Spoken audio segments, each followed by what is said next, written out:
Hello बच्चों, welcome to the Sharda विद्यापीठ। और आज हम आपके लिए लेकर आए, जैसा कि आप देख सकते हो, आज हम लोग 25 इंपॉर्टेंट क्वेश्चन करेंगे ग्रेविटेशन वाले चैप्टर से। चाहे आप कोई भी एंट्रेंस एग्जाम दे रहे हो, चाहे आप नीट का एग्जाम दे रहे हो, चाहे आप जेईई का एग्जाम दे रहे हो, चाहे आप स्टेट लेवल पर किसी भी एग्जाम की तैयारी कर रहे हो, तो ये वाला चैप्टर आपके लिए इंपॉर्टेंट रहने वाला है। इस चैप्टर के क्वेश्चन की प्रैक्टिस करने से पहले आपको इसके फॉर्मूले आपको आने चाहिए, तभी आप इस चैप्टर से रिलेटेड क्वेश्चन को अटेम्प्ट कर सकते हो। पहला जो क्वेश्चन हमारा देखिए, पहला जो क्वेश्चन हमारा रहने वाला है, इसमें लिखा है two sphere of mass m and capital M are situated in air and gravitational force between them is F। ठीक है ना। तो देखिए ये बोल रहे हैं कि अगर एक m है और एक कैपिटल M है, अगर इसको एयर में रखा, इनके बीच की मान लो डिस्टेंस है r, तो इसके बीच में फोर्स कितनी है? फोर्स रहेगी इसके बीच में F। तो आप लिख सकते हो Gmm अपॉन क्या होगा? r का स्क्वायर। फिर ये बोल रहे कि the space around the mass is now field liquid of the specific gravity 3। अगर हम लोग इस स्पेस को लिक्विड से भर देते हैं तो हमें पता है कि जो ग्रेविटेशन कांस्टेंट है, इसको बोलते हैं यूनिवर्सल ग्रेविटेशनल कांस्टेंट।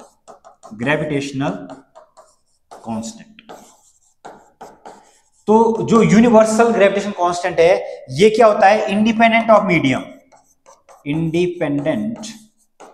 मीडियम।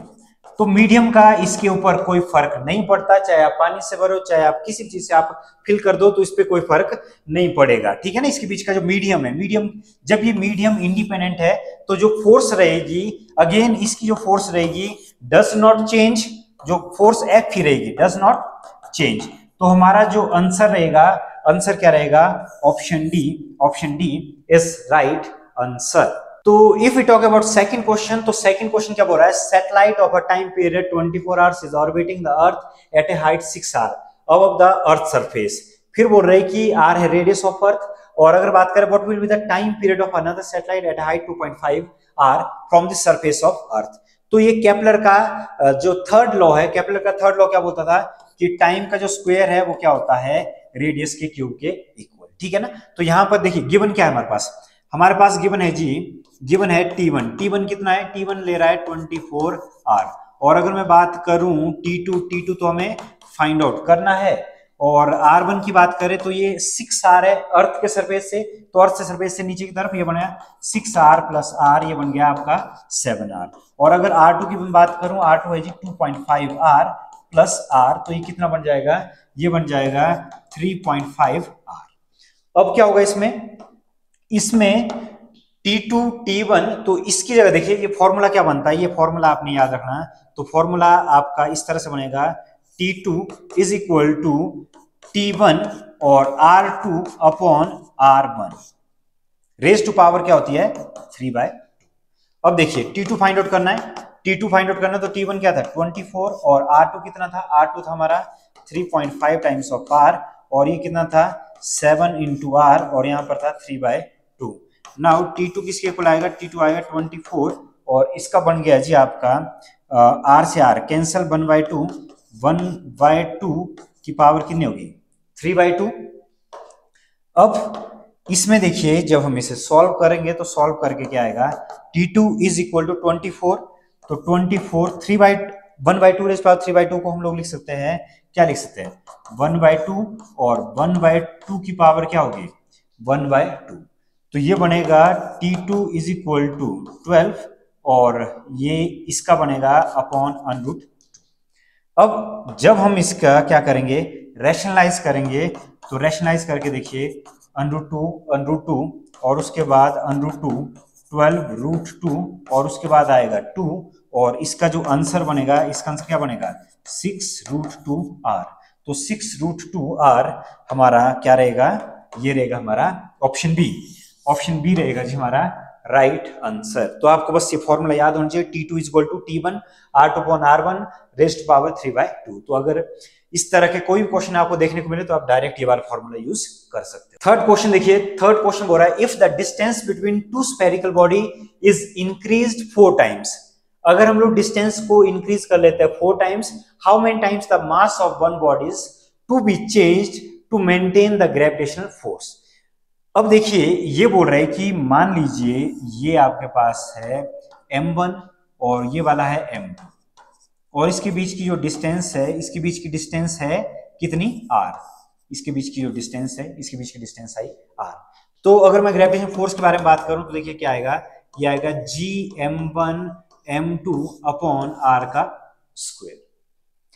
और नेक्स्ट केस में क्या होता है, नेक्स्ट केस में मान लीजिए ये है m1 डैश और कोई एक मास चेंज कर रहे हैं हम लोग और ये वाला है m2 को रखा सेम ये m1 डैश है और इनके बीच की जो डिस्टेंस है इस बार है 4 टाइम्स ऑफ r।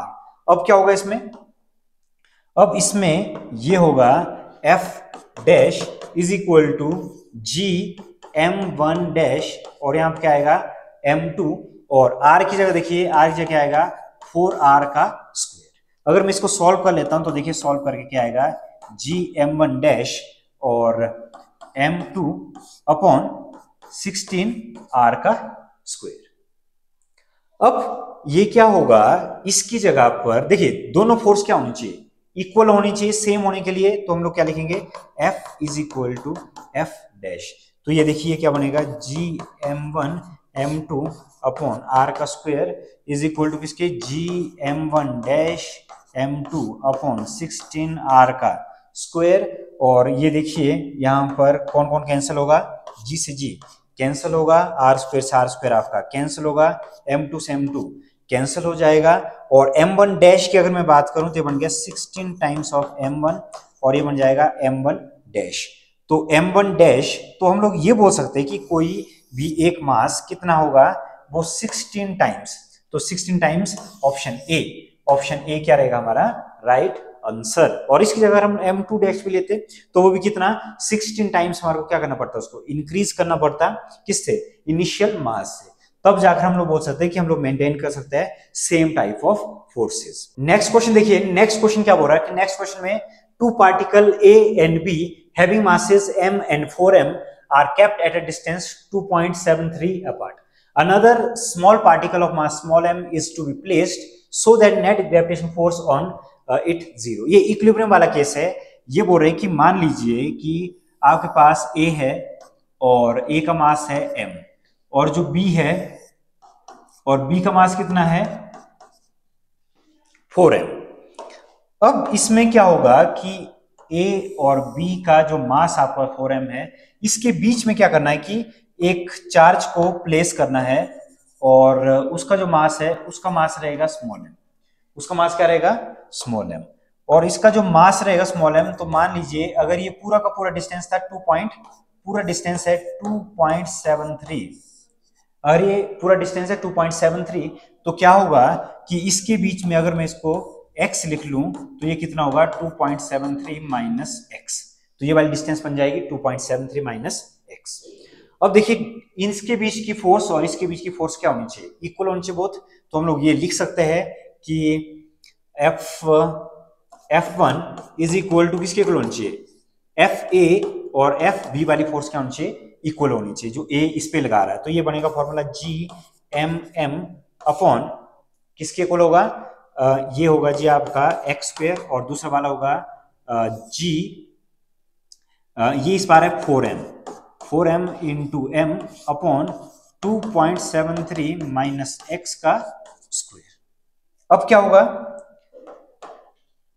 m से m कैंसिल हो जाएगा, m से m कैंसिल हो जाएगा, g से g कैंसिल हो जाएगा और ये बचेगा 1 upon x square is equal to किसके इक्वल 4 अपॉन 2.73 माइनस x का क्या हो जाएगा square. Now 2.73 minus x upon x इसका whole square is equal to किसके इक्वल 4 के इक्वल और ये क्या बनेगा, ये बनेगा जी 2.73 माइनस x अपॉन x, ये आएगा √4, 2.73 माइनस x अपॉन x, तो ये बनेगा जी आपका 2 और नाउ ये बन जाएगा 2.73 minus x is equal to 2x और 2.73 इज इक्वल टू 3x और x is equal to 2.73 upon 3। जब हम इसे डिवाइड करेंगे तो ये बन जाएगा 0.91। तो 0.91 जो ऑप्शन ए है,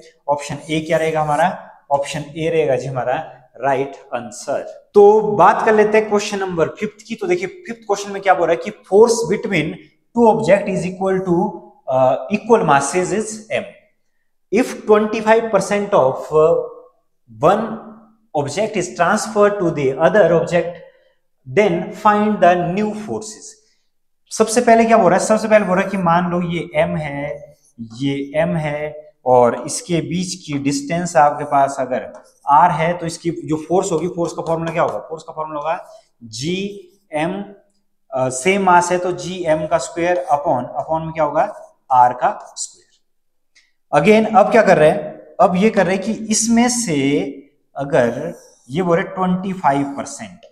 25% जो गया मास, तो देखिए ये बन जाएगा m डैश और ये भी क्या होगा m डैश। तो नया जो मास बनेगा, नया मास क्या होगा, नया मास होगा जी इसका कि नया मास, देखिए नया मास क्या होगा कि इसमें बोल रहे 25% इसका गया, तो 25% गया तो ये होगा m माइनस 25% क्या होता है m अपॉन 4। 25% गया, जैसे 100 रुपए में से 25% गया तो मैं माइनस कर दूंगा 100 माइनस आपका कितना 25%, तो जितना रह जाएगा। अब इसमें इससे गया, किस में ट्रांसफर किया, दूसरे वाले में ट्रांसफर किया, तो इसमें प्लस हो जाएगा m प्लस m बाय 4। तो देखिए ये क्या बना, ये बना जी आपका ये वाला बन गया कितना 3m बाय 4, और ये वाला जो मास है, ये वाला मास कितना बन गया, ये बन गया 5m बाय 4। तो एक मास कितना आ गया 3m बाय 4, दूसरा मास कितना आ गया 5m बाय 4। तो देखिए f डैश की अगर मैं बात करूं तो f डैश क्या आएगा, f डैश आया जी ये आएगा g रहेगा सेम, और यहां पर आएगा 3m बाय 4 और 5m बाय 4, और डिस्टेंस को चेंज नहीं किया है, डिस्टेंस है हमारी same as it is, r ही रहेगी। तो यहां पर देखिए f डैश की अगर मैं बात करूं तो ये कितना बन जाएगा, ये बन जाएगा 15/16 gm का स्क्वायर अपॉन r का स्क्वायर। अब f dash is equal to किसके इक्वल होगा 15/16, और यहां पर आएगा f, तो ये क्या होगा, ये रहेगा हमारा फाइनल आंसर। और ऑप्शन ए 15/16 इंटू f, ये रहेगा हमारा राइट आंसर। क्वेश्चन नंबर 6 देखिए, क्वेश्चन नंबर 6 क्या बोल रहा है कि at what depth from the surface of earth the acceleration due to gravity be half the value of g on the surface of earth. तो ये डेप्थ के फॉर्मूले देखिए, डेप्थ का जो फॉर्मूला है, डेप्थ का फॉर्मूला क्या होता है, डेप्थ का फॉर्मूला होता है g dash is equal to g 1 minus d upon r। ये बोल रहे कि half of the value of g, half of the value of g का मतलब क्या होगा g by 2 is equal to g 1 minus d upon क्या रहेगा r। अब g से g आपस में कैंसिल हो जाएगा, ये बच गया 1/2 1 माइनस d अपॉन r। तो देखिए अगर मैं d अपॉन r को इस तरफ लेकर आता हूं तो ये बना 1 माइनस 1/2 1 माइनस हाफ, तो ये रहेगा अगेन हाफ, तो ये आएगा जी आपका हाफ। और अगर d के बारे में बात करें, d फाइंड आउट करें तो r जाएगा उधर, तो ये होगा रेडियस डिवाइडेड बाय 2। तो इसका जो आंसर आएगा, इसका आंसर क्या आएगा r/2। r/2 का मतलब ये हो गया कि d is equal to 0.5 times of radius of earth. तो ऑप्शन ए क्या रहेगा हमारा राइट आंसर। नेक्स्ट क्वेश्चन देखिए, नेक्स्ट क्वेश्चन सेम है जैसा हमने प्रीवियस क्वेश्चन किया। At which depth from the surface of earth acceleration due to gravity decreases by 1%। ये बोल रहे कि 1% डिक्रीज हो जाती है।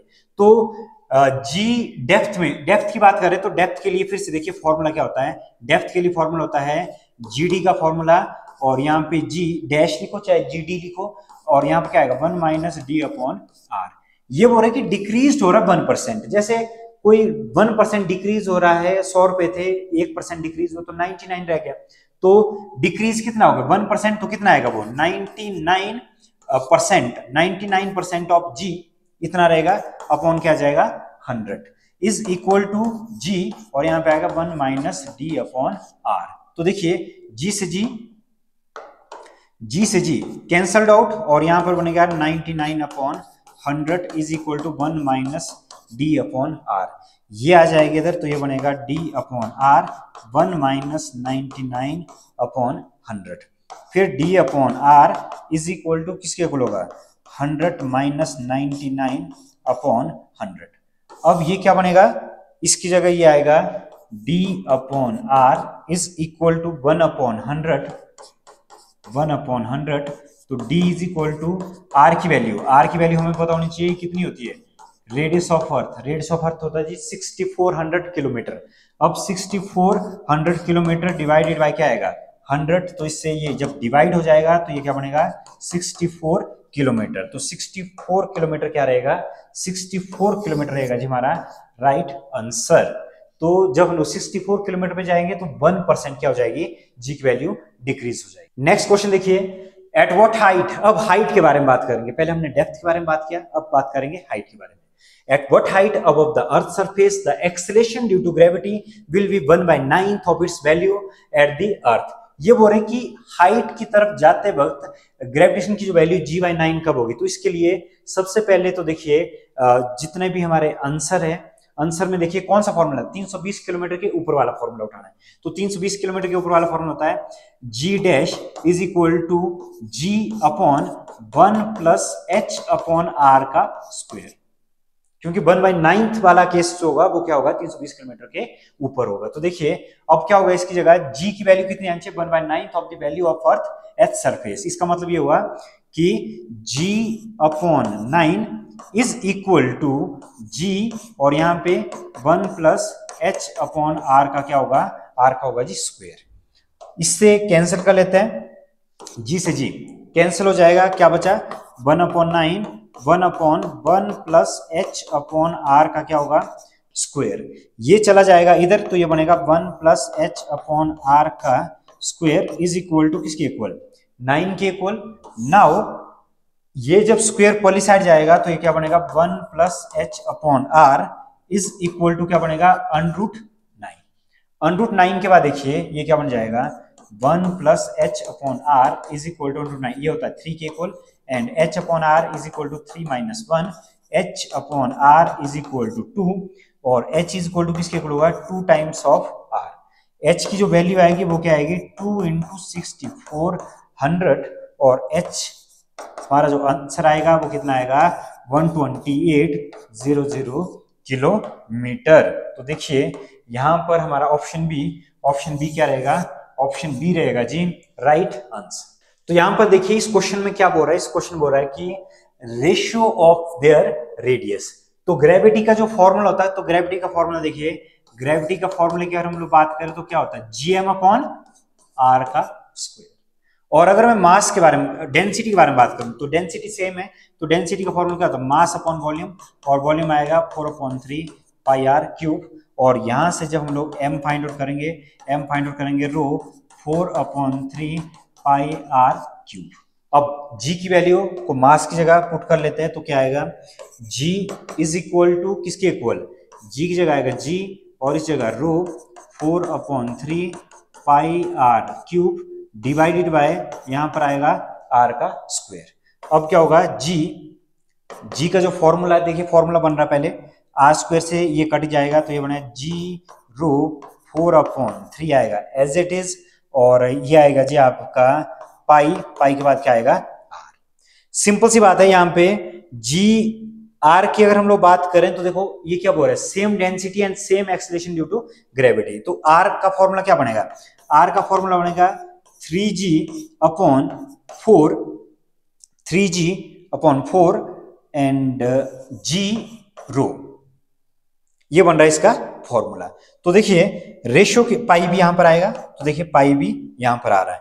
अब अगर हम लोग बात करें पूरे फॉर्मूले में कांस्टेंट टर्म कौन कौन सी, कांस्टेंट टर्म है जी पे तो डिपेंड डेंसिटी का कि सेम है, और जी की वैल्यू क्या है सेम है, पाई अपने आप में ये कांस्टेंट है, 3 4 ये भी अपने आप में कांस्टेंट है। बस क्या इसका मतलब ये हो गया कि अगर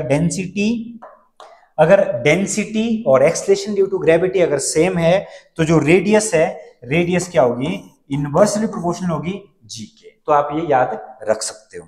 अगर देखिए इसके बाद क्या होगा, इसके बाद अगर मैं बात करूं r1 upon r2 is equal to, तो ये क्या बनेगा g2 अपॉन g1। और यहाँ पे ग्रेविटेशन कांस्टेंट क्या है, ग्रेविटेशन कांस्टेंट है and gravitation constant g is twice of the earth. तो अगर मैं अर्थ के बारे में बात करूं तो देखिए फाइंड आउट क्या करना है, R1/R2। तो देखिए R1/R2 और ये क्या बनेगा, ये बनेगा G2। G2 क्या है, ट्वाइस ऑफ G1 और ये आएगा G1। तो G1 से G1 कैंसिल कर दें और ये बन जाएगा जी आपका R2/R1। इसका क्या बनेगा 1:2।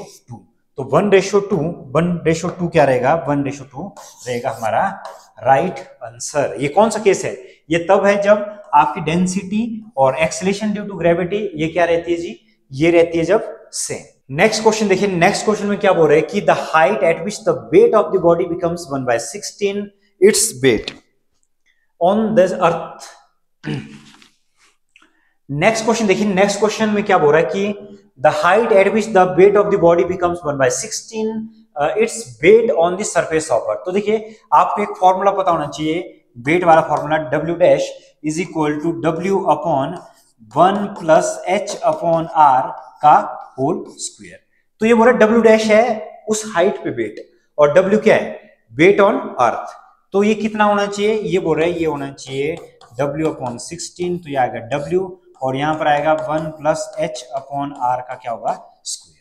तो यहां पर देखिए W से W कैंसल्ड आउट, ये बच गया जी आपके पास 1/16 इज इक्वल टू 1/1 + H/R का स्क्वायर।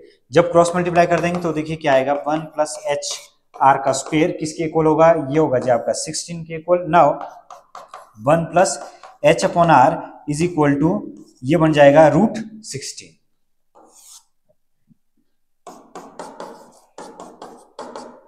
ये बन जाएगा जी 4 और यहां पर देखिए H/R is equal to 4 - 1 H/R is equal to आएगा 3 के इक्वल।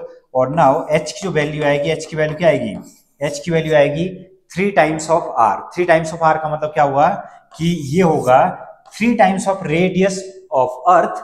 इस हाइट पे क्या होगा, जो वेट होगा, वेट कितना होगा, वो होगा 1/16 the weight on the surface of the earth. Next question देखिए, नेक्स्ट क्वेश्चन सेम है, वेट वाला क्वेश्चन ही है। तो देखिए लिखा क्या है कि at what height acceleration due to gravity decreases by 51% of its value on the surface of the earth. तो यहां पर देखिए कौन सी हाइट पे बात हो रही है, हाइट की। तो हाइट की बात हो रही है तो देखो G डैश किसके इक्वल होता है, G/1 + H/R का स्क्वायर। तो G डैश सबसे पहले फाइंड आउट करते हैं। तो G डैश देखिए, G डैश कितना है, G डैश होगा जी 51% डिक्रीज हुआ है, 100 में से 51 गए तो कितना होगा, ये बनेगा 49/100 टाइम्स ऑफ G। अब इसकी वैल्यू को इसमें पुट कर लेते हैं तो क्या बनेगा, ये बनेगा 49/100 G is equal to G 1 + H/R का स्क्वायर। अब क्या होगा, G से G की वैल्यू कट जाएगी तो ये बन जाएगा जी आपका 149/100 का बन जाएगा रूट और ये बन गया 1/1 + H/R। ये क्या बनेगा, ये बनेगा 7/10 इज इक्वल टू 1/1 + H/R। अब क्या करेंगे, क्रॉस मल्टीप्लाई कर देंगे। तो क्रॉस मल्टीप्लाई करके देखिए ये बन जाएगा 1 + H/R इज इक्वल टू 10/7। फिर H/R इज इक्वल टू 10/7 - 1। फिर H is equal to H/R 10 - 7/7। तो देखिए ये क्या बन जाएगा, H/R इज इक्वल टू 3/7 और H की जो वैल्यू रहेगी, H की वैल्यू क्या रहेगी, H की वैल्यू रहेगी 3/7 times of R। 3/7 times of R। तो ऑप्शन डी क्या रहेगा जी हमारा, ऑप्शन डी रहेगा हमारा राइट आंसर। क्वेश्चन नंबर 12 की अगर बात करें तो क्वेश्चन नंबर 12 क्या बोल रहा है कि 2 planets have radii R1 and R2 and density D1 and D2 respectively, then the ratio of acceleration due to gravity on them is। तो देखो अगर ये बात कर रहे हैं किसके, डेंसिटी और रेडियस के बारे में अगर बात कर रहे हैं तो हमें पता होना चाहिए कि ग्रेविटी डायरेक्टली प्रोपोर्शनल होती है किसके, ये होती है जी डेंसिटी और रेडियस की। अब क्या होगा, G1 की अगर मैं बात करूं, G1/G2 तो ये क्या बनेगा, ये बनेगा R1 D1/R2 D2। तो देखिए कौन सा ऑप्शन सही रहेगा, हमारा ऑप्शन ए। ऑप्शन ए क्या रहेगा, ऑप्शन ए रहेगा हमारा राइट आंसर। तो आपको पता होना चाहिए कि फॉर्मूला डेंसिटी और रेडियस के टर्म में ये क्या होता है, ये होता है डायरेक्टली प्रोपोर्शनल। क्वेश्चन नंबर 13, तो क्वेश्चन नंबर 13 देखिए, change in gravitational potential energy. तो change in gravitational potential energy when a body of mass m is raised to a height nr above the surface of earth। जब हम लोग surface of अर्थ से किसी object को ऊपर की तरफ ले जाते हैं, कौन सी हाइट पे ले जा रहे हैं या कितने टाइम्स ले जा रहे हैं, हाइट कौन सी, nr। nr का मतलब क्या हुआ, n times of the radius of earth. तो आपको एक फॉर्मूला याद होना चाहिए, शॉर्टकट फॉर्मूला। तो चेंज इन जो पोटेंशियल एनर्जी का फॉर्मूला होता है वो होता है n अपॉन n प्लस 1 और आप बोल सकते हो mgr। तो ये फॉर्मूला आपने याद रखना है, शॉर्टकट फॉर्मूला, जब सरफेस से किसी पर्टिकुलर हाइट तक ले जाए। तो इस फॉर्मूले से रिलेटेड आगे क्वेश्चन आएंगे, उधर मैं आपको बताऊंगा कि इसका यूज किस तरह से किया जाता है शॉर्टकट फॉर्मूले का। तो हमारा जो ऑप्शन रहेगा, ऑप्शन ए रहेगा जी हमारा राइट आंसर। नेक्स्ट देखिए, अभी इसका यूज कर लेते हैं। तो देखो यहाँ पर क्या लिखा, अ बॉडी ऑफ मास m, जैसे कि मैंने अभी डिस्कस किया था, is raised from height 10r from the surface of the earth। तो यहाँ पे फॉर्मूला क्या था, delta U n upon n plus 1 और हमने लिखा था mgr, ये वाला लिखा था हमने। लेकिन यहाँ पे बस थोड़ा सा फर्क ये कि जो ऑप्शन के जो आंसर है वो किस फॉर्म में, वो है gmm की फॉर्म में। अब यहाँ पर हमें पता है कि g का जो रिलेशन है, g का रिलेशन होता है gm अपॉन r का स्क्वायर। और अगर मैं इसकी जगह वैल्यू पुट कर दूं, और यहाँ पर देखो n की वैल्यू कितनी है, n है 10 टाइम्स ऑफ r, n कितना है 10 टाइम्स ऑफ r। अब यहां पर n की वैल्यू 10, डायरेक्ट आपने क्या करना, n की वैल्यू को 10 पुट कर लेना है। तो 10 पुट करने के बाद देखिए क्या बनेगा, इसका जो आंसर बनेगा delta u is equal to 10 और 10 प्लस 1 और यहाँ पर m, ये बन जाएगा gm अपॉन r का स्क्वायर और यहाँ पर आएगा r। फर्दर डेल्टा u की जगह बनेगा 10 अपॉन 11 और यहाँ पर देखिए r से r कैंसिल हो जाएगा, तो इसकी जगह क्या आएगा gmm अपॉन r। तो इस हमारा जो आंसर रहेगा, आंसर क्या रहेगा, ऑप्शन सी क्या रहेगा, ऑप्शन सी रहेगा जी हमारा राइट आंसर। नेक्स्ट क्वेश्चन देखिए, क्वेश्चन नंबर 15 में क्या पूछा गया है कि a body of mass m, mass दिया जी m, taken from the earth surface to a height equal to the twice, ठीक है ना, 2 गुना radius of the earth, the change in potential energy of the body will be. तो इसके लिए भी चेंज इन पोटेंशियल एनर्जी के बारे में बात हो रही है। तो फॉर्मूला क्या रहेगा, n+1 और यहां पर हम लोग लिखते थे mgr। फिर क्या होगा, डेल्टा u और इसकी जगह क्या आएगा 2 और यहाँ पे आएगा 2+1 और ये होगा जी आपका mgr। हमारा जो आंसर रहेगा, आंसर क्या बनेगा, ये बनेगा 2/3 mgr। तो ऑप्शन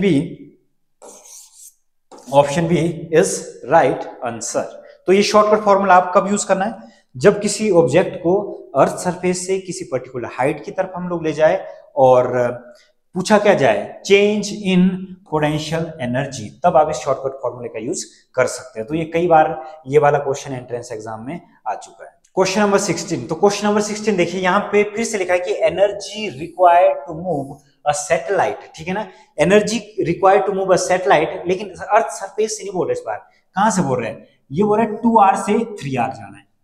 2r एक पर्टिकुलर 2r से कहां पर जाना है, 3r की तरफ जाना है, around the earth of mass m। तो यहां पर क्या होगा, यहां के लिए फॉर्मूला थोड़ा सा अलग रहेगा।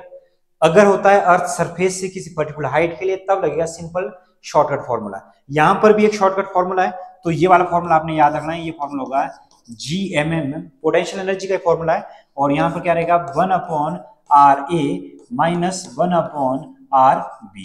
और आपने ये ध्यान रखना है कि जो RA है, RA क्या होगा, ग्रेटर देन RB। जैसे 3 यहाँ पे 3 आएगा, यहाँ पर क्या आएगा 2 आएगा। तो देखिए, तो चेंज इन पोटेंशियल एनर्जी, कितनी एनर्जी रिक्वायर्ड होगी, तो ये होगी जी -gmm और 1/ यहाँ पर आएगा 3r माइनस 1/ क्या आएगा 2r। नाउ ये क्या बनेगा, डेल्टा u। तो यहाँ पर देखो gmm और ये जब इधर आएगा, ये आएगा 2r माइनस 3r और ये बन जाएगा 6r का स्क्वायर। अब डेल्टा u किसके इक्वल हो जाएगा, ये हो जाएगा -gmm और ये बन जाएगा जी -r/6r का स्क्वायर। अब जब ये इससे वैल्यू आर की वैल्यू कट जाएगी, आर जब इसके साथ कैंसिल हो जाएगा तो ये क्या बनेगा minus G M M, minus minus हो गया प्लस, और नीचे आ जाएगा 6r। और हमारा जो आंसर रहेगा तो देखिए हमारा आंसर कौन सा होगा, ऑप्शन बी, ऑप्शन बी रहेगा हमारा राइट आंसर। तो इस तरह से आप इस क्वेश्चन को सॉल्व कर सकते हो। बस थोड़ा सा डिफरेंट क्या था इस क्वेश्चन में, इस क्वेश्चन में डिफरेंट ये था कि हम लोग किसी सैटेलाइट को या किसी ऑब्जेक्ट को मूव करा रहे थे किसी पर्टिकुलर रेडियस से, सरफेस से नहीं करा रहे थे, कहां से ले जा रहे थे 2r से 3r की तरफ। Two planets A and B. तो नेक्स्ट क्वेश्चन देखिए, टू प्लैनेट के बारे में बताया गया है कि दो planet have same material density, if radius A is twice that of B, then the ratio of escape velocity. तो सबसे पहले देखिए एस्केप वेलोसिटी की अगर मैं बात करूं तो एस्केप वेलोसिटी का फॉर्मूला क्या होता है, ये होता है जी फॉर्मूला 2gm/r। तो ये किसका फॉर्मूला होता है हमारा, ये होता है एस्केप वेलोसिटी का। तो एस्केप वेलोसिटी की अगर हम बात करें, डेंसिटी के बारे में बात कर रहे हो, देखो सेम मटेरियल डेंसिटी की टर्म में लिखना है, तो डेंसिटी की टर्म में क्या होगा, डेंसिटी मान लीजिए रो है और इसका क्या बनेगा mass upon volume 4/3 pi R cube. और यहां पर देखिए अगर मैं मास के बारे में बात करूं तो ये बनेगा रो 4/3 पाई आर क्यूब। और वेलोसिटी, और वेलोसिटी का क्या बनेगा, वेलोसिटी का बनेगा 2g rho 4/3 pi R cube upon में क्या आएगा, अपॉन में आएगा जी r। अब एस्केप वेलोसिटी क्या होगी, एस्केप वेलोसिटी होगी 8/3 g रो पाई और यहां बनेगा r का स्क्वायर। अब एस्केप वेलोसिटी डायरेक्टली प्रोपोर्शनल किसके आगे, r के इक्वल आगे। तो यहां पर अगर ये r के इक्वल आगे तो देखिए ये क्या बोल रहा है कि रेडियस ऑफ ए है जी आपके twice of radius of B. तो इसका मतलब ये हुआ कि आपको रेशियो दिया है RA/RB किसके इक्वल है, 2 के इक्वल। और नाउ अब हम अगर BA/B को अगर लिखें तो यहां पर क्या बनेगा, ये बनेगा RA/RB के इक्वल, और RA/RB किसके इक्वल था, ये था 2 के इक्वल। नाउ अब क्या होगा BA/BB किसके इक्वल होगा, ये होगा 2 के इक्वल। तो ऑप्शन ए क्या रहेगा जी हमारा, ऑप्शन ए रहेगा राइट आंसर। नेक्स्ट क्वेश्चन देखिए, तो नेक्स्ट क्वेश्चन देखिए क्या बोल रहा है कि a body is projected vertically upward. तो a body is projected vertically upward from the surface of planet of radius r with a velocity equal to 1/3 of the escape velocity। Maximum height, तो maximum height का जो formula है पहले आपको ये पता होना चाहिए। जब भी हम किसी ऑब्जेक्ट को वर्टिकली प्रोजेक्ट करते हैं ऊपर की तरफ तो उसका जो फॉर्मूला रहता है, उसका फॉर्मूला क्या रहता है, उसका फॉर्मूला रहता है जी आपका b²/2g माइनस b²/r। बस इस तरह से याद रख सकते हो। देखिए b²/2g और b²/r, एक बार b²/2g लिखना है और उसके बाद माइनस लगा के b²/r लिखना है। और ये होता है किस वेलोसिटी के साथ फेंका गया, तो किस velocity, 1/3 of the escape velocity. इसका मतलब ये है कि जो v दिया है, b क्या दिया है, be का क्या दिया है 1/3 दिया है। तो इसकी जगह देखिए, इसकी जगह क्या लिखें, इसकी जगह हम लोग लिखेंगे hmax इज इक्वल टू, इसकी जगह मैं लिख रहा हूं BE/3 का स्क्वायर माइनस एलसीएम ले लें तो ये बन जाएगा 2gr माइनस b² और r चला गया जी ऊपर। और इस b की जगह भी क्या आएगा, इस b की जगह भी एस्केप वेलोसिटी को हम लोग पुट कर सकते हैं। तो ये बन जाएगा hmax is equal to BE/3 का square into r upon 2gr minus BE/3 का क्या होगा स्क्वायर होगा। तो इसके बाद देखिए, इसके बाद क्या होगा, इसके बाद होगा hmax is equal to BE², ये बन जाएगा जी आपका B²/9 into r divided by, ये क्या बनेगा 9 आएगा इधर तो ये बनेगा 18gr माइनस b का स्क्वायर अपॉन क्या होगा 9। अब क्या होगा जी 9 से 9 हो जाएगा आपका कैंसल्ड आउट ईच अदर और ये बन जाएगा hmax बन जाएगा BE²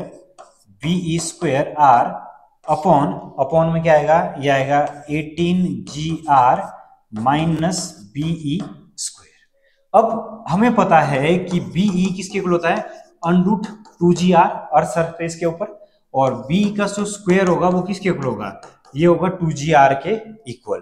तो यहां पर देखिए h मैक्स की जगह b का स्क्वायर हम लोग लिख सकते हैं 2gr इंटू r अपॉन में देखो 18gr माइनस 2gr। ये क्या बनेगा, ये बनेगा जी आपका h मैक्स। तो देखिए h मैक्स हमारा क्या आएगा, h मैक्स आएगा हमारा, ये बनेगा 2gr का स्क्वायर, 2gr का स्क्वायर डिवाइडेड बाय 18 माइनस 2, तो ये होगा 16gr। तो ये बाकी सारी चीजें कैंसिल हो जाएगी, तो ये बनेगा h max is equal to gr से gr कैंसल्ड आउट, ये होगा जी आपका r/8।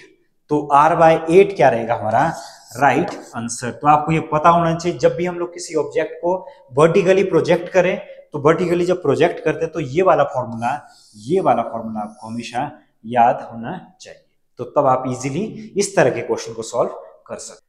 ओके जी, तो बात कर लेते हैं। देखिए क्वेश्चन नंबर 19 में क्या लिखा है कि the radius of planet is double that of the earth but their average density are the same if the escape velocity of the planet at the VP and BE respectively, then BE is equal to, earth की है BE at the earth and planet. तो देखिए यहां पर escape velocity का अगर हम formula लिखें, तो फिर से मैं यहां पे लिख रहा हूं formula 2gm upon r, 2gm upon r की बात करूं तो यहां पर देखिए अगर हम डेंसिटी की बात करें तो ये होता है मास अपॉन वॉल्यूम, वॉल्यूम होता है 4/3 पाई r क्यूब, और मास का अगर हम लोग फॉर्मूला इसमें पुट करें तो ये बनेगा 4/3 पाई r क्यूब और इनटू रो।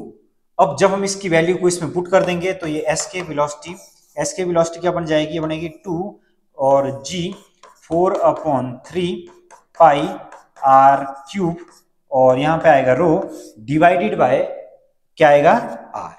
तो एस्केप वेलोसिटी जो डायरेक्टली प्रोपोर्शनल, यहां पर देखिए ये क्या बन रहा है, ये बन रहा है 8/3 g पाई r square into rho, square से अंडरूट कट जाएगा, तो यहां से हम लोग ये बोल सकते हैं कि escape velocity direct proportional to किसके आ रही है, ये आ रही है रेडियस के। अगर ये डायरेक्टली प्रोपोर्शनल टू रेडियस के आ रही है तो देखिए प्लेनेट का अगर हम लोग लिखें प्लेनेट डिवाइडेड बाय अर्थ, तो क्या होगा radius of planet divided by radius of अर्थ, और क्या बताया गया था कि radius of planet is double that of the earth. तो इस केस में क्या आएगा कि प्लेनेट की वेलोसिटी और एस्केप वेलोसिटी BE, और प्लेनेट की ये रेडियस है जी 2 टाइम्स ऑफ रेडियस ऑफ अर्थ। अब क्या होगा रेडियस ऑफ अर्थ और रेडियस ऑफ अर्थ आपस में क्या हो जाएगा कैंसल्ड आउट, और ये बनेगा BP is equal to 2 times of BE। तो इसका मतलब क्या हुआ, इसका मतलब ये हुआ कि जो प्लेनेट की एस्केप वेलोसिटी है वो 2 टाइम्स होगी अर्थ की एस्केप वेलोसिटी से। तो इसका आंसर क्या रहेगा, इसका आंसर रहेगा जी option B. An artificial satellite moving in a circular orbit around the earth has a total kinetic energy, ठीक है ना। तो ये बोल रहे कि दिया क्या है, दिया है जी kinetic energy plus potential energy, इसको कहा जाता है जी टोटल एनर्जी। टोटल एनर्जी का जो सम है वो किसके इक्वल दिया है, E0 के इक्वल। तो आप बोल सकते हो कि जो टोटल एनर्जी है, टोटल एनर्जी किसके इक्वल दिया है, ये दिया है E0 के इक्वल। तो आपको बताना पोटेंशियल एनर्जी और काइनेटिक एनर्जी क्या होगी। अगर हम बात करें पोटेंशियल एनर्जी की, तो देखिए पोटेंशियल एनर्जी का जो फॉर्मूला होता है क्या होता था, -gmm अपॉन r। और अगर मैं बात करूं काइनेटिक एनर्जी की, तो काइनेटिक एनर्जी का फॉर्मूला होता था ½ gmm अपॉन r, और टोटल एनर्जी का जो फॉर्मूला रहता था, टोटल एनर्जी का फॉर्मूला क्या रहता था, जब हम इसे प्लस करेंगे तो देखिए ये क्या बनेगा, ये बनेगा टोटल एनर्जी। टोटल एनर्जी का फॉर्मूला रहता था kinetic energy plus potential energy, और जब आप इसे प्लस करोगे तो देखिए ये क्या बनेगा -gmm upon r plus 1/2 gmm upon r। इसका क्या बनेगा, इसका बनेगा 2 आएगा इधर, तो माइनस की टर्म यहां पर देखिए gmm अपॉन r को हम लोग कॉमन ले सकते हैं, -1 प्लस 1/2। तो ये अगेन ये क्या बनेगा, ये बनेगा -gmm अपॉन 2r। तो यहां से हम लोग क्या बोल सकते हैं, तो देखिए पोटेंशियल एनर्जी, काइनेटिक एनर्जी और ये आ गया टोटल एनर्जी। तो यहां से हम लोग ये बोल सकते हैं कि काइनेटिक एनर्जी और टोटल एनर्जी आपस में देखो फॉर्मूला है सेम, बस माइनस का फर्क है। तो इसका मतलब ये होगा कि जो हमारी काइनेटिक एनर्जी आती है। काइनेटिक एनर्जी क्या लिख सकते हैं हम लोग लिख सकते हैं माइनस ऑफ ई नॉट। और पोटेंशियल एनर्जी में आप क्या देख सकते हो, तो देखिए काइनेटिक टोटल एनर्जी में तो है यहाँ पर 2, लेकिन पोटेंशियल एनर्जी में यहाँ पर 2 नहीं है, तो इसके लिए क्या करेंगे हम लोग करेंगे 2 से मल्टीप्लाई और 2 से डिवाइड। जब 2 से मल्टीप्लाई और डिवाइड करेंगे फॉर्मूला तो इक्वल बन जाएगा, लेकिन क्या आएगा, ये आएगा 2 times of E not. Minus का कोई फर्क नहीं, इसके पास माइनस है इसके पास से माइनस है, तो आप याद रख सकते हो काइनेटिक एनर्जी होता है माइनस ऑफ टोटल एनर्जी और पोटेंशियल एनर्जी क्या होता है 2 टाइम्स। तो हमारा जो ऑप्शन रहेगा, ऑप्शन कौन सा रहेगा, ऑप्शन रहेगा जी पूछा क्या है किस बार पोटेंशियल एनर्जी, तो potential energy 2 times of E not और दूसरा माइनस ऑफ ई नॉट। तो हमारा जो आंसर रहेगा, आंसर क्या रहेगा, ऑप्शन कौन सा मैच हो रहा है, ऑप्शन सी। ऑप्शन सी क्या रहेगा हमारा राइट आंसर। ऑप्शन ए तो नहीं होगा, ऑप्शन बी में -2 टाइम्स ऑफ है, ये प्लस का आएगा और ये भी नहीं आएगा, तो कौन सा option, option C. Option C 2 E naught आ गया पोटेंशियल एनर्जी और माइनस ई नॉट क्या है जी हमारा, माइनस ई नॉट है हमारा काइनेटिक एनर्जी। नेक्स्ट क्वेश्चन देखिए, नेक्स्ट क्वेश्चन क्या बोल रहा है कि calculate the value of orbital velocity for an artificial satellite of earth orbiting at a height equal to radius of earth. तो ये बोल रहा है कि एट अ हाइट कहां पर है, रेडियस ऑफ द अर्थ। तो इसका मतलब देखिए, इसका मतलब क्या हुआ, इसका मतलब ये हुआ कि ये अर्थ है आपके पास, अर्थ की रेडियस है r और एक ऑर्बिट सैटेलाइट क्या कर रहा है, सैटेलाइट इसके चारों तरफ क्या कर रहा है, ऑर्बिट कर रहा है और उस सैटेलाइट की जो रेडियस है, उस सैटेलाइट की रेडियस क्या है, उस सैटेलाइट की जो हाइट है वो कितनी है r। तो सबसे पहले क्या पता होना चाहिए, सबसे पहले पता होना चाहिए ऑर्बिटल स्पीड का फॉर्मूला, तो ये है gm अपॉन r और r कितना है हमारे पास, r है, हाइट होगी r प्लस r, तो ये होगा जी आपका 2r। जीएम की अगर हम बात करें तो जीएम किसके इक्वल होता है, जीएम होता है स्मॉल जी आर का स्क्वायर। तो ऑर्बिटल वेलोसिटी की अगर मैं बात करूं तो ये बन गया जी आर का स्क्वायर अपॉन में क्या आएगा 2r। अब क्या होगा ऑर्बिटल वेलोसिटी बनेगी जी आर अपॉन 2। तो अगर मैं जी की वैल्यू देखिए, अगर मैं जी की वैल्यू को 10 कंसीडर करता हूं और रेडियस कितनी बताई गई है 6400 किलोमीटर और डिवाइड में क्या आएगा, डिवाइड में आएगा जी हमारे 2 और ये जो पावर बनेगी, ये पावर कितनी बनेगी 10⁻3 6.4 इंटू 10⁻6। तो 10 ये मैंने मीटर में कन्वर्ट कर दी है। तो देखिए ये कितनी बनी, ये बनी 6 पावर। तो बी नॉट की अगर मैं बात करूं तो ये आ गया 64 इंटू 10⁻6 अपॉन 2। अब इसका क्या बनेगा, इसका आपके पास देखिए ये बन गया √32 यहां पर √32 इंटू 10⁻⁻ कितना आ गया 6।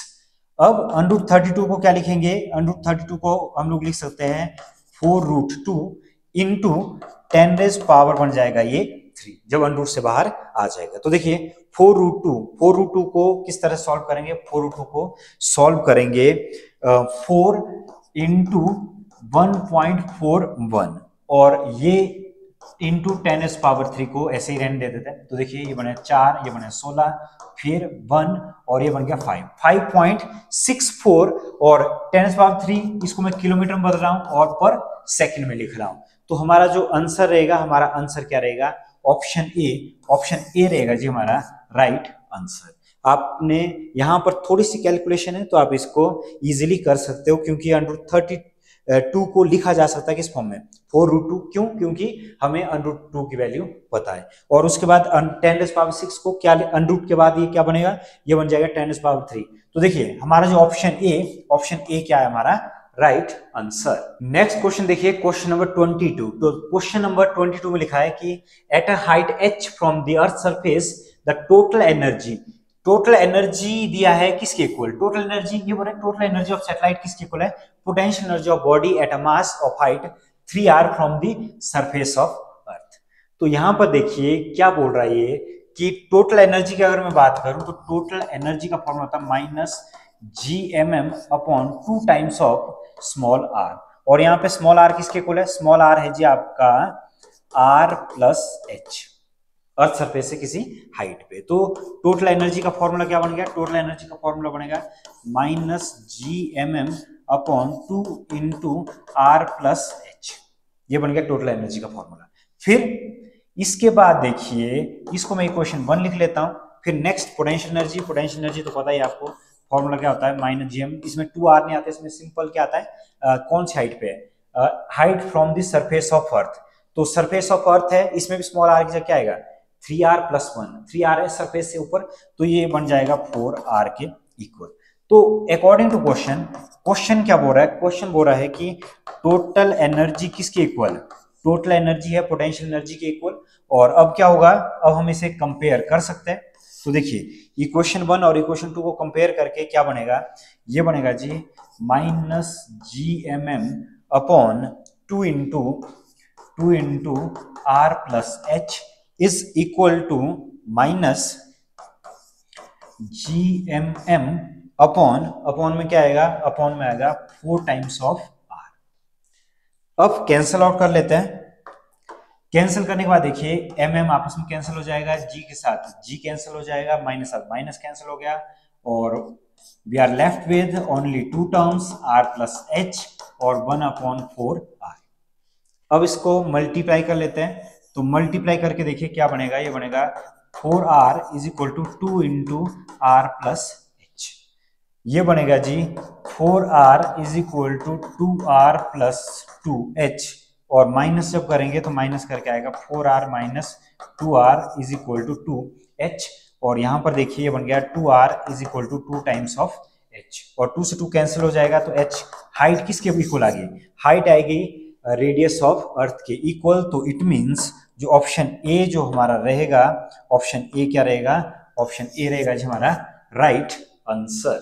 नेक्स्ट क्वेश्चन देखिए, क्वेश्चन नंबर 23। तो क्वेश्चन नंबर 23 क्या बोल रहा है कि 2 satellite A and B go around a planet P in a circular orbit having radius 4r और कितना है r।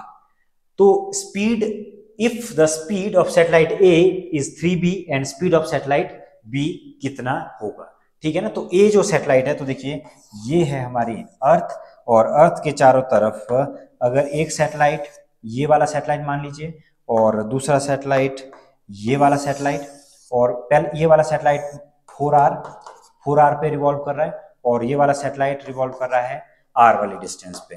तो इस सैटेलाइट की, ये बोल रहे कि इस वाले सैटेलाइट की जो वेलोसिटी है, इस वाले सैटेलाइट की वेलोसिटी है जी कितनी, ये है 3b, और इस वाले सैटेलाइट, दूसरे वाले सैटेलाइट की वेलोसिटी हमें फाइंड आउट करनी है। तो ऑर्बिटल वेलोसिटी का फॉर्मूला देखिए, ऑर्बिटल वेलोसिटी का फॉर्मूला क्या होता था, ये होता था gm/r। gm अपॉन क्या होता था, r। तो ये बोल रहे कि पूरा का पूरा ये कितनी डिस्टेंस, ये यहाँ पे सरफेस ऑफ अर्थ से नहीं बताया गया, इसका मतलब ये पूरे पूरी हाइट थी। तो यहाँ पर क्या होगा, अगर मैं बात करूं, ये इनवर्सली प्रोपोर्शनल है रेडियस के, तो क्या हम लोग ऐसे लिख सकते हैं BA/BB इज इक्वल टू क्या होगा, इनवर्सली प्रोपोर्शनल है तो ये होगा जी आपका RB/RA, इस तरह से। अब BA/BB, तो BA कितना था, BA दिया है जी, BA दिया है 3 टाइम्स ऑफ 3B, ये दिया है 3B के इक्वल। और नेक्स्ट फाइंड आउट क्या करना है, BB हमें फाइंड आउट करना है RB का मतलब हुआ, RB कितना है, RB की जगह R है और इसकी जगह है जी 4R। जब ये आपस में कैंसल हो जाएगा तो देखिए ये क्या बनेगा, 3B/BB इज इक्वल टू 1/2। तो जब ये क्रॉस मल्टीप्लाई जब हम कर देंगे इसे, तो 2 इंटू 3B, तो ये बन जाएगा जी आपका 6 टाइम ऑफ ऑर्बिटल वेलोसिटी, ठीक है ना। तो 6 टाइम ऑप्शन ए क्या रहेगा हमारा, ऑप्शन ए रहेगा जी हमारा राइट आंसर। तो पहला क्या लिखा था, ratio of the masses and radii of 2 planet. तो मास, एक तो गिवन में देखो मास का जो रेशियो दिया है वो दिया है 4:6, और उसके बाद क्या दिया है, रेडियाई का रेशियो दिया है, R1/R2, तो ये दिया है 8/18। एस के वेलोसिटी का फॉर्मूला देखिए, एस के वेलोसिटी का फॉर्मूला होता है 2gm/r।